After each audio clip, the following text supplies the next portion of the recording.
Now, here are Val Warner and Ryan Cheverini on Season 8 of Windy City Live. Our favorite twin OBGYNs are back, Dr. J and Dr. I. And in the green room plays our twin OBGYNs, Dr. J and Dr. I. We're going to play one of our favorite games, Fact or Fiction, with them coming up. But up next, Dr. J and Dr. I are here. What are vampire facials and are they safe? We're going to get the answer when we return. They're our favorite twin OBGYNs from right here in Chicago, and they're back to play a little Fact or Fiction. Let's hear it for Dr. J and Dr. I. Okay, we're going to get started with the game in a second, but Ryan said, Val, you have to ask Dr. J about a crazy story you told Ryan in the green room. Yeah. So my wife and I have always wanted to adopt. Okay. And so we had a patient who delivered recently, couldn't take the baby home, so we adopted the baby. This was on a Friday. Brought the baby home on a Friday. I had a really sinking feeling. Yeah, it was great. Yay! But I had a Friday? This past Friday. You were able just to adopt the baby that quickly? Yeah. And so I had a sinking feeling, and I told my wife, you know what, something's not right here. I want you to take a pregnancy test on Sunday. And she took a pregnancy test on Sunday. We found out she's pregnant. And so I just doubled the size of my family in 2 days. I called Idris, hysterically crying. He was crying. I was literally crying. I thought somebody died. I was like, what is going on? Oh my God, dude, don't you have a bunch of kids already? Yes. How many? Well, so we will have 5. I have 5. You always teased me about that. Now he's going to have 5, so. Right. Yes. Oh my God, that's the best story. You guys get an NBA basketball team ready to I have to go. do something, because I'm going to be broke.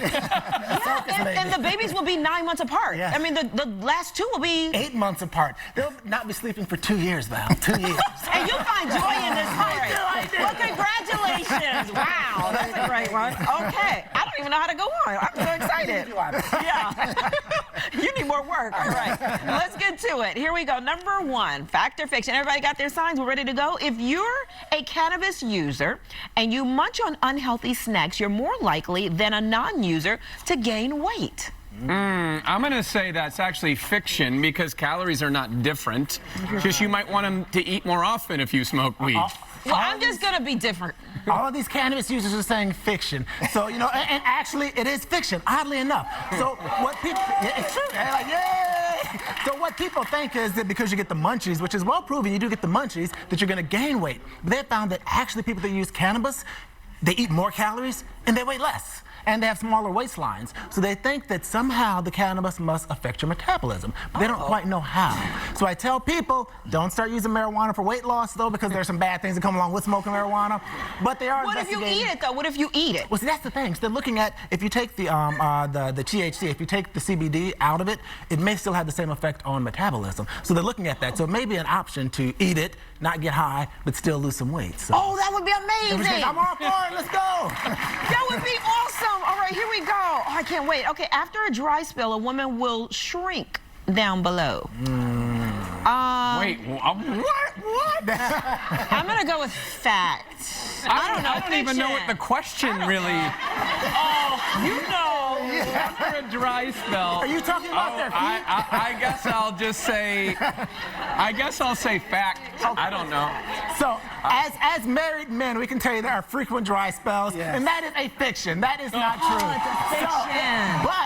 But there are some things that can make you shrink down there. When you go through menopause, the vagina actually becomes what they call atrophic, so it can shrink. So there's some things you can do if you're post or perimenopausal. Consider dilators. They have estrogen creams, pills, and there's a medication called Osphena that will stop that. But a dry spell before menopause will not cause it to shrink, so. Okay. Yeah. But shrinkage is a good thing, right? No, not really, no. Okay, let's move on. I'll ask you later. I thought... For a man, it's definitely a bad thing for a man. But no, I would think that would be a good thing for a man. It causes a lot of pain. It causes a lot of pain with intercourse. Yeah, like it can really shrink, like to like a few. Oh, okay. Like Minimal shrinkage is a good thing. Minimal shrinkage may be okay. Maximal shrinkage, not so good. Okay, got it. Yeah, because I was like, all right, here we go. Number 3. Vampire facials, recently in the news, right? Okay, are actually a safe and effective way to improve one's skin. I don't know. I've lost 2 so far. I don't know this either, but I'm going to say fact just for the heck of it. That is fiction. Come on now, the Kardashians are the ones that made this popular, so you know it's not good.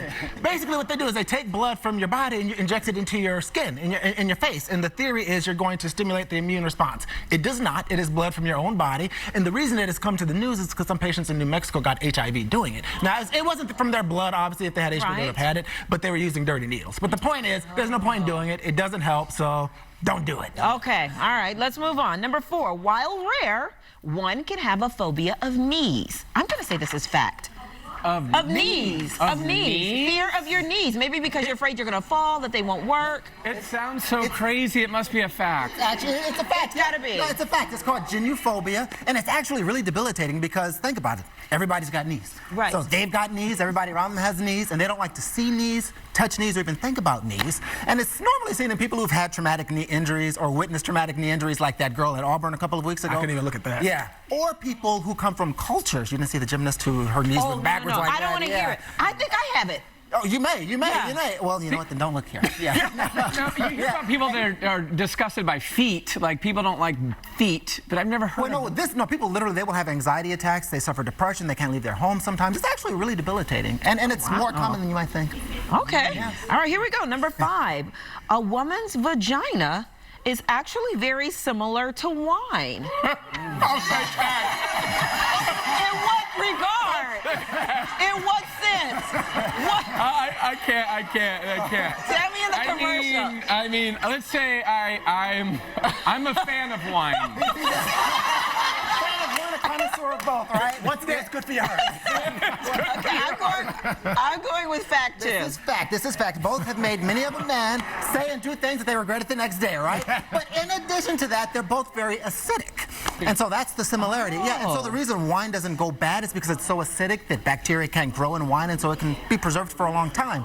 The acidity of the vagina functions as a preservative as well, and so it helps to protect the vagina from germs that can cause infections.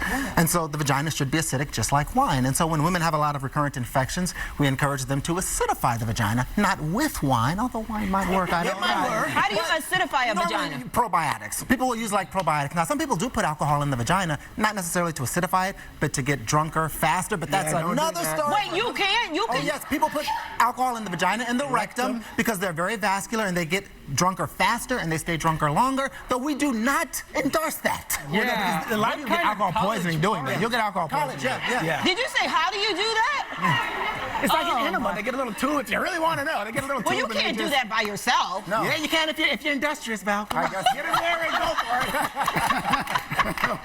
All right, here we go. Number 6. Oh, we gotta go. Doggone it, we're out of time. Good to see you guys as always. For more information on Dr. J and Dr. I, make sure you check out their medical blog, Twin Doctors TV. And if you have a question for the docs, just send us an email to WCL@WindyCityLive.com. You're gonna have 2 baby showers coming up soon. We gotta help you. All right, coming up next.